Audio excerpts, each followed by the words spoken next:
Com a pandemia causada pelo vírus da Covid-19, diversos setores da sociedade tiveram que ser fechados com o intuito de controlar a propagação do vírus. Entre esses setores estão as escolas.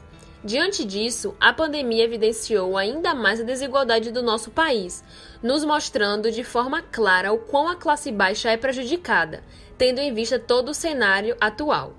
A pandemia escancarou aquilo que já estava em calamidade. Literalmente tirou a máscara existente que impedia de vermos a verdade nua e crua da educação pública brasileira. Diante de uma crise sanitária, as dificuldades enfrentadas na modalidade da EJA se agravaram. Aquilo que já era obstáculo para a concretização de um ensino de qualidade no contexto presencial, agravou-se ainda mais no contexto do trabalho remoto. No que diz respeito às questões políticas e pedagógicas, a EJA encontra-se comprometida. Com isso, há uma série de impactos causados por essa situação atual que estamos vivenciando. Entre elas estão a evasão escolar, que cresceu de forma significante com o fechamento das escolas e a fragilidade nos processos de ensino e aprendizagem. Todos esses fatores são extremamente preocupantes, pois são grandes os desafios para manter, mesmo com a pandemia, o ensino de qualidade, que atenda a todos e funcione como uma prática de liberdade. Os estudantes da modalidade da educação de jovens e adultos já eram excluídos, e com o ensino remoto essa exclusão tomou uma proporção ainda maior. A falta de suportes tecnológicos e conhecimento para o manuseio dos mesmos e a ausência de orientação metodológica são alguns dos fatores que colaboram para esse cenário. Com isso, toda a equipe escolar de duas escolas, uma situada na cidade de Andaraí e a outra Antônio Cardoso, se viram desafiadas em continuar as aulas de forma remota, de maneira a garantir uma aprendizagem de qualidade aos estudantes.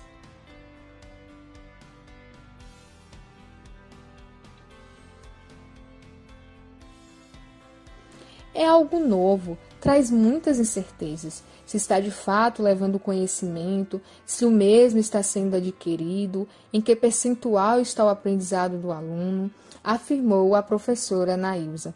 A falta de suporte tecnológico e conhecimento para o manuseio do mesmo é um fator preocupante.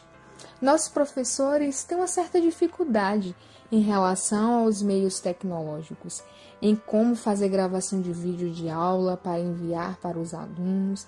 Assim, a única forma de comunicação, de aproximação entre professor, aluno e escola foi a formação de grupos de WhatsApp para conversar através do áudio no WhatsApp. Já na parte do aluno, por não ter os meios tecnológicos para se comunicar e não saber manusear, disse a coordenadora Lenise. Dessa forma, os alunos estão apenas recebendo blocos de atividades para responder em suas respectivas casas. Com isso, existe um grande distanciamento entre o professor e aluno. A falta de diálogo entre esses atores se agravou ainda mais. Isso quer dizer que o fator crucial é as barreiras impostas pelo distanciamento social, pois o presencial oferecia a possibilidade dos professores atuarem na prática em prol do desenvolvimento da consciência crítica dos alunos, além de mediar todo o processo de ensino-aprendizagem, mas isso não significa que o remoto não possa ocorrer, mas dificulta. Percebemos, então, que os professores mudaram suas práticas pedagógicas diante do contexto atual, realizando as atividades pensando no contexto do aluno. Assim, há sinais da tendência libertadora, mas ela é pouco aplicada, pois o ensino aplicado apenas pelos blocos de atividades reduz o sentido que possui a educação com prática de liberdade, tendo em vista que o ensino remoto cria um vazio entre a relação professor-aluno, gerando a falta de diálogo, escuta e possíveis momentos de reflexão. Sendo assim, é notório que a aprendizagem dos discentes está sendo fragilizada. Isso é evidente na fala do aluno Antônio. Me sinto desanimado e sem vontade de estudar. É como se faltasse algo. Acho que o professor mesmo. Já a aluna Vera afirma: na sala de aula tem um professor do lado, a gente procura, a minha leitura é muito pouca. Aí ele passa o dever, eu vou procurar o professor, se está certo, se está errado. Ele vai explicar. E aqui em casa não tem quem me explica. Às vezes eu tenho que estar pedindo para alguém ou minhas colegas que chegam aqui, mas aí é chato.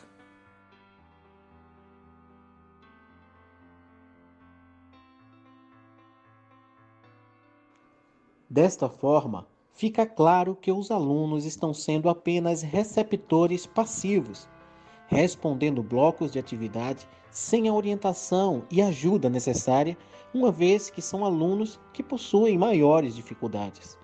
Com isso, o ensino está sendo o inverso da educação defendida e fomentada por Paulo Freire, que é uma tendência pedagógica que pensa no ser humano livre, uma educação como prática de liberdade. Segundo Paulo Freire, a educação tem o papel de libertar da opressão e do lugar de oprimido, ou seja, a educação é a ferramenta de igualdade social. Um ensino que liberta não está fadado à educação tradicional, que funciona como um depósito ou repasse de ideias e uma reprodução do que se é ensinado, mas pelo contrário, é uma educação que enxerga o indivíduo em suas particularidades, exigindo que o mesmo se posicione, não apenas haja, mas reaja às diversas manifestações sociais que ocorrem. O educar para a liberdade visa o aluno como participante ativo e contribuinte para a construção da aprendizagem e conhecimento, o sujeito autônomo que participa da transformação do mundo. Mas a realidade do ensino remoto tem sido o contrário. O que está acontecendo, na verdade, é uma educação bancária, no qual os educadores são depositantes e os educandos são depositários.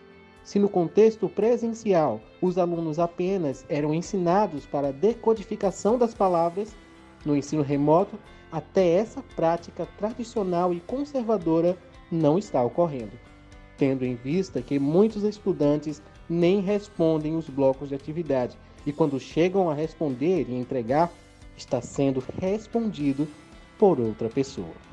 É preciso levar em conta que sempre houve um grande descaso educacional no que diz respeito a essa modalidade de ensino, o que foi agravado diante da pandemia. Deste modo, não foram estabelecidas condições básicas para que tanto os alunos como os professores tivessem assistência para a execução das aulas síncronas e que pudessem proporcionar momentos de aula mais enriquecedores. Sendo assim, a falta de políticas voltadas para a assistência e permanência desse público da EJA tem sido um dos motivos da desistência dos alunos, gerando números cada vez mais alarmantes de evasão escolar, fruto do reflexo do descompromisso governamental. Portanto, de acordo ao perfil desses alunos, incluindo os jovens, adultos e idosos, é preciso que haja políticas públicas para atender às necessidades desse público no geral, de modo a reconhecer as condições e implantar medidas eficazes para a permanência dos alunos diante ao contexto pandêmico. Nesse sentido, a implantação de projetos é uma das alternativas para gerar a atração dos alunos e assim motivá-los a estudar e, consequentemente, possibilitar um espaço de aprendizagem mais propício para a educação como prática de liberdade.